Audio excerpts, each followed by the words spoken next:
On savait déjà qu'après 8 ans, Justin Trudeau n'en vaut pas le coup, la corruption, ni le camouflage. Mais maintenant, on sait qu'il n'est pas capable de protéger les Canadiens. On vient de recevoir ces documents-là. Ces documents que Justin Trudeau voulait camoufler pendant des années. On sait maintenant pourquoi il voulait les camoufler.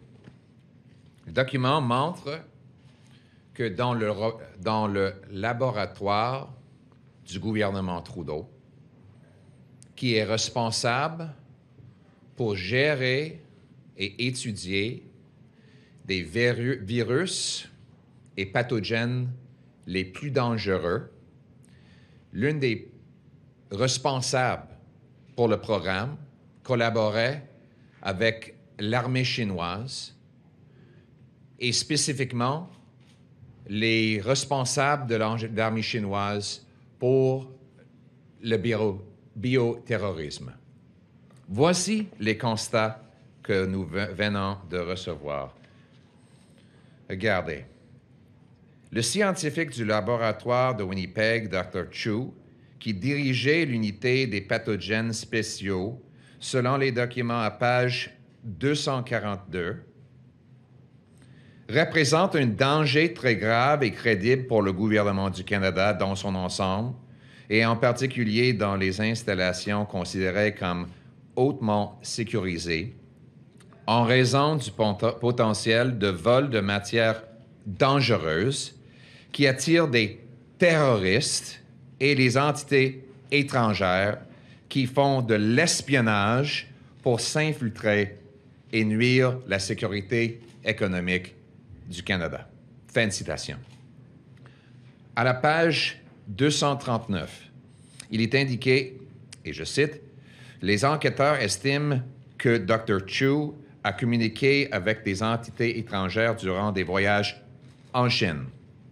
Les preuves obtenues lors des entretiens et les informations collectées à partir du contenu électronique et des appareils révèlent que c'est effectivement le cas.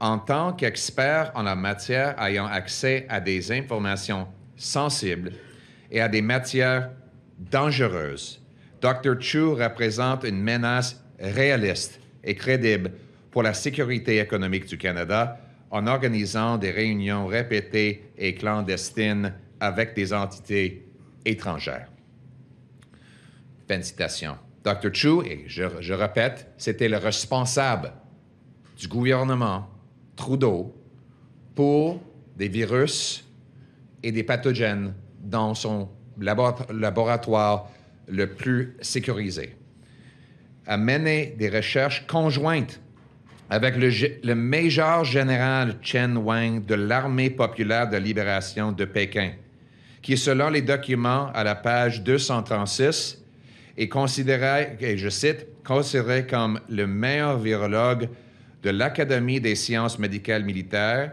et le principal expert chinois en matière de défense contre les armes biologiques, engagé dans des recherches liées à la biosécurité, à la biodéfense et au bioterrorisme. Fin de citation. Quand Justin Trudeau a obtenu ces documents-là, qu'est-ce qu'il a fait? Est-ce qu'il a informé le public? Non, il a camouflé. Il a dit que c'était pour les raisons de sécurité nationale. Il ne pouvait pas partager ça. Mais selon un comité des parlementaires et des juges, des parlementaires de tous les partis, y compris les libéraux, et 3 juges, c'était pas pour protéger la sécurité nationale.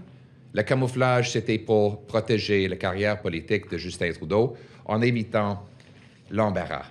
Et je cite le comité des 4 partis et des 3 juges. Les informations semblent avoir pour but principal de protéger l'organisation de l'embarras pour des échecs en matière de politique et de mise en œuvre et non de répondre à des préoccupations légitimes de sécurité nationale. Et leur divulgation est essentielle pour demander des comptes au gouvernement. Rappelons que Le Parlement a demandé ces documents 4 fois. Justin Trudeau a refusé. Il a même poursuivi le président de la Chambre des communes pour empêcher la divulgation de ces documents-là, soi-disant pour les raisons de sécurité nationale, et on sait maintenant que c'était un mensonge. Puis ensuite, il a déclenché une élection soudaine, sans justification, dans laquelle la Chine a aidé Justin Trudeau à gagner. Et maintenant, il nous dit qu'il est capable de protéger notre sécurité nationale. C'est ridicule. C'est n'importe quoi avec lui. La réalité, c'est qu'il nous faut protéger notre système scientifique, nos laboratoires sensibles, mettre fin à l'espionnage et l'infiltration que Justin Trudeau a permis. Il faut avoir un premier ministre qui n'admire pas la dictature communiste de Pékin, comme Justin Trudeau dit faire, et un premier ministre qui va défendre notre pays. On va défendre notre pays contre les forces étrangères qui veulent nous nuire. Et on va rétablir le gros bon sens dans la gestion de notre gouvernement.